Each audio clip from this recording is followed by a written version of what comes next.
Ndugu mpenzi mtazamaji na msikilizaji wa kipindi chetu cha Vinjari na Neno la Mungu, kipindi kilichopita kilikuwa kinatudokeza kuhusu stori ya Nuhu. Kama wewe ni Mkristo au mwanadamu ambao umewahi kupata kujua dondoo za stori za Nuhu aliyetumwa na Mungu atengeneze safina, katika kitabu cha Mwanzo sura ya 6 na kuendelea, hapa ndipo tunapata stori. Katika Mwanzo 6 sura ya kwanza, mstari wa kwanza, kichwa cha habari kikisema uovu wa wanadamu. Mstari wa kwanza, ikawa wanadamu walipoanza kuzidi uso wa nchi, na wana wa kike walizaliwa kwao. Mstari wa pili, wana wa Mungu waliwaona hao binti za wanadamu kuwa ni wazuri, wakajitwalia wake wowote waliochagua. Mstari wa tatu, Bwana akasema, roho yangu haitashindana na mwanadamu milele, kwa kuwa yeye ni nyama, basi siku zake zitakuwa miaka 120. Mstari wa 4, nao wanefili walikuwako duniani siku zile. Tena baada ya hayo wana wa Mungu walipoingia kwa binti za wanadamu, wakazaa nao wana. Hao ndio waliokuwa watu hodari zamani, watu wenye sifa. Mstari wa 5, Bwana akaona ya kuwa maovu ya mwanadamu ni makubwa duniani, na kwamba kila kusudi analowaza moyoni mwake ni baya tu siku zote. Mstari wa 6, Bwana akagaili kwa kuwa amemfanya mwanadamu duniani, akahuzunika moyoni. Mstari wa 7, Bwana akasema, nitamfutilia mbali mwanadamu niliyemuumba usoni pa nchi, mwanadamu na mnyama na kitambaacho na ndege wa angani, kwa maana na gaili ya kwamba nimewafanya. Mstari wa 8, lakini Nuhu akapata neema machoni pa Bwana. Mstari wa 9, hivi ndivyo vizazi vya Nuhu. Nuhu alikuwa mtu wa haki, mkamilifu katika vizazi vyake. Nuhu alikwenda pamoja na Mungu. Mstari wa 10, Nuhu akazaa wana watatu wa kiume, Shenu na Hamu na Yafet. Mstari wa 11, dunia ikaharibika mbele za Mungu, dunia ikajaa dhuluma. Mstari wa 12, Mungu akaiona dunia, na tazama, imeharibika, maana kila mwenye mwili amejiharibia njia yake duniani. Mstari wa 13, Mungu akamwambia Nuhu, mwisho wa kila mwenye mwili umekuja mbele zangu, kwa sababu wameijaza dunia dhuluma, basi nitawaharibu pamoja na dunia. Mstari wa 14, ujifanyie safina ya mti wa mvinje, fanya na nyumba ndani ya safina, ukaifunike ndani na nje kwa lami. Mstari wa 15, hivi ndivyo utakavyoifanya: mikono 300 urefu wa safina, mikono 50 upana wake, na mikono 30 kwenda juu. Mstari wa 16, uifanye safina mwangaza, ukaumalize juu kiasi cha mkono mmoja, ukautie mlango wa safina katika ubavu wake, ukaifanyie dari 3, ya chini, ya pili na ya tatu. Mstari wa 17, na tazama, nitaleta gharika ya maji juu ya nchi, niharibu kila kitu chenye mwili na pumzi ya uhai, kisiwepo chini ya mbingu, kila kilichoko duniani kitakufa. Mstari wa 18, lakini nitafanya agano langu nawe kuwa thabiti, nawe utaingia katika safina, wewe na wanao na mkeo na wake za wanao pamoja nawe. Mstari wa 19, na katika kila kilicho hai chenye mwili, wawili wa kila namna utawaleta ndani ya safina, kuwahifadhi pamoja nawe, wawe mume na mke. Mstari wa 20, katika vyote virukavyo kwa jinsi yake, na kila namna ya mnyama kwa jinsi yake, kila kitambaacho juu ya nchi kwa jinsi yake. Wawili wa kila namna watakuja kwako ili uwahifadhi. Mstari wa 21, ukajitwalie chakula cha kila namna kinacholika, ukakusanye, nacho kitakuwa ni chakula chenu na chao. Mstari wa 22, ndivyo alivyofanya Nuhu, sawa sawa na yote aliyomwamuru Mungu, hivyo ndivyo alivyofanya. Sura ya 6 imeisha. Tunaenda sura ya 7 ambayo inakwambia gharika kuu.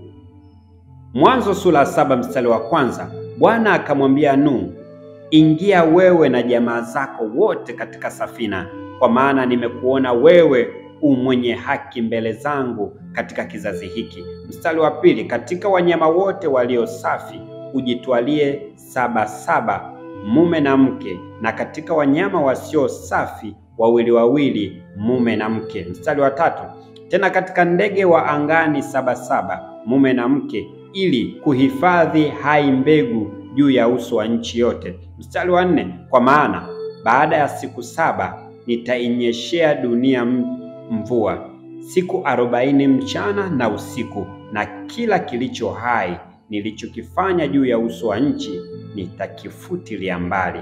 Mstari wa 5, Nuhu akafanya kama vile Bwana alivyomwamuru. Mstari wa 6, naye Nuhu alikuwa mtu wa miaka 600 hapo hiyo gharika ya maji ilipokuwa juu ya nchi. Mstari wa 7, Nuhu akaingia katika safina, yeye na wanawe na mkewe na wake za wanawe pamoja naye, kwa sababu ya maji ya gharika. Mstari wa 8, na katika wanyama walio safi na wanyama wasio safi na ndege na vyovyote vitambaavyo juu ya nchi. Mstari wa 9, wakaingia katika safina alimo Nuhu, 2 mume na mke, kama vile Mungu alivyomwamuru Nuhu. Mstari wa 10, ikawa baada ya siku hizo 7 maji ya gharika yakawa juu ya nchi. Mstari wa 11, katika mwaka wa 600 wa maisha ya Nuhu, mwezi wa 2 siku ya 17 ya mwezi, siku ile chemchem zote za vilindi vikuu zilibubujika kwa nguvu, madirisha ya mbinguni yakafunguka. Mstari wa 12, mvua ikanyesha juu ya nchi siku 40 mchana na usiku. Mstari wa 13, siku ile ile Nuhu akaingia katika safina, yeye na Shemu na Hamu na Yafeti wana wa Nuhu na mkewe Nuhu na wake 3 wa wanawe pamoja naye. Mstari wa 14, nao na kila mnyama wa mwitu kwa jinsi yake, na kila mnyama wa kufugwa kwa jinsi yake, na kila kitambaacho chenye kutambaa juu ya nchi kwa jinsi yake, na kirukacho kwa jinsi yake, kila ndege na namna yeyote. Mstari wa 15, waliingia katika safina alimo Nuhu, 2 wa kila chenye mwili kilicho na pumzi ya uhai ndani yake. Mstari wa 16, na walioingia waliingia mume na mke, wa kila kitu chenye mwili, kama vile alivyomwamuru Mungu, Bwana akamfungia. Mstari wa 17, ile gharika ilikuwa juu ya nchi siku 40, nayo maji yakazidi yakaieleza safina, ikaelea juu ya nchi. Mstari wa 18, maji yakapata nguvu yakazidi sana juu ya nchi, na ile safina ikaelea juu ya uso wa maji. Mstari wa 19, maji yakapata nguvu sana sana juu ya nchi, na milima mirefu yote iliyokuwako chini ya mbingu ikafunikizwa. Mstari wa 20, maji yakapata nguvu hata ikafunikwa milima kiasi cha mikono 15.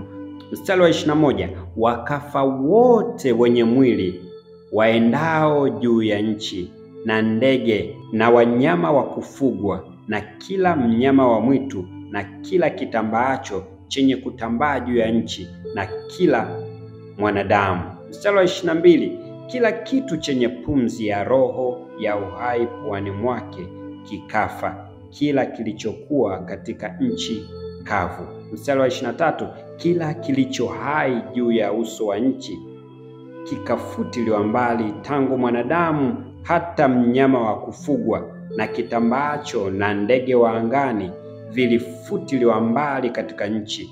Akabaki Nuhu tu na hao walio pamoja naye katika safina. Mstari wa 24, maji yakapata nguvu juu ya nchi siku 150. Sura ya 8 mstari wa 1, na Mungu akamkumbuka Nuhu na kila kilicho hai na wanyama wote waliokuwamo pamoja naye katika safina. Mungu akavumisha upepo juu ya nchi, maji yakapungua. Mstari wa 2, chemchemu za vilindi zikafungwa, pia na madirisha ya mbingu, mvua kutoka mbinguni ikazuiliwa. Mstari wa 3, maji yakadumu kuondoka katika nchi, na mwisho wa siku 150 maji yakapunguka. Mstari wa 4, mwezi wa 7 siku ya 17 ya mwezi, safina ikatua juu ya milima ya Ararati. Mstari wa 5, maji yakapunguka hata mwezi wa 10. Mwezi huo wa 10 siku ya kwanza ya mwezi, vilele vya milima vikaonekana. Mstari wa 6, ikawa baada ya siku 40 Nuhu akalifungua dirisha la safina alilolifanya. Mstari wa 7, akatoa kunguru, naye akatoka akaenda huko na huko hata maji yakakauka juu ya nchi. Mstari wa 8, kisha akatoa njiwa aone kwamba maji yamepungua usoni pa nchi. Mstari wa 9, bali yule njiwa hakuona mahali pa kutua kwa wayo wa miguu yake, akamrudia Nuhu safinani, maana maji yalikuwa juu ya uso wa nchi yote. Naye akanyoosha mkono akamtoa, akamuingiza mle safinani. Mstari wa 10, akangoja na siku 7 tena, kisha akamtoa yule njiwa katika safina mara ya pili. Mstari wa 11, njiwa akamjia jioni, na tazama, alikuwa na jani bichi la mzeituni kinywani mwake, ambalo amelitunda. Basi Nuhu akajua kwamba maji yamepunguka juu ya nchi.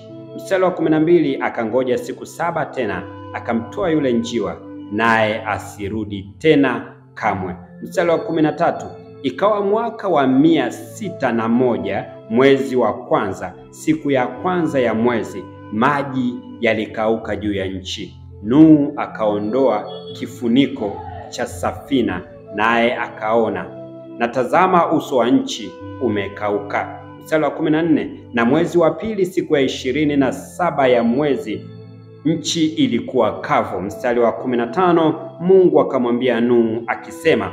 Mstari wa 16, toka katika safina, wewe na mkeo na wanao na wake za wanao pamoja nawe. Mstari wa 17, utoe pamoja nawe kila kilicho hai kilichomo pamoja nawe, chenye mwili, ndege na wanyama, na kila kitambaacho chenye kutambaa juu ya nchi, wajae katika nchi, wawe na uzazi, wakaongezeke katika nchi. Mstari wa 18, basi Nuhu akatoka, yeye na wanawe na mkewe na wake za wanawe pamoja naye.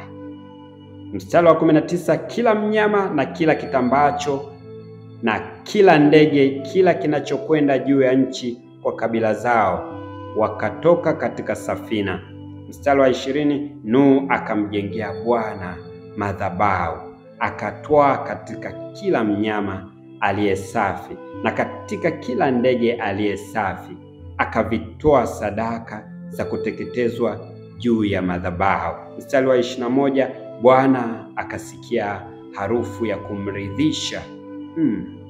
Bwana akasema moyoni, sitailaani nchi tena baada ya hayo kwa sababu ya mwanadamu, maana mawazo ya moyo wa mwanadamu ni mabaya tangu ujana wake, wala sitapiga tena baada ya hayo kila kilicho hai kama nilivyofanya. Mstari wa 22 na wa mwisho katika sura ya 8 ya Mwanzo unasema, muda nchi idumupo, majira ya kupanda na mavuno, wakati wa baridi na wakati wa hari, wakati wa kaskazi na wakati wa kusi, mchana na usiku havitakoma. Na hapa mpenzi msikilizaji na mtazamaji wa kipindi cha Vinjari na Neno la Mungu, ambapo wewe huwa unasikiliza na sisi tunakusomea Biblia, leo tunaishia mwisho, lakini mwendelezo wa historia hii ya Nuhu, tujue baada ya hapa Mungu aliishije na Nuhu, aliendelea kumuelekeza yapi. Subscribe katika channel yetu ya YouTube.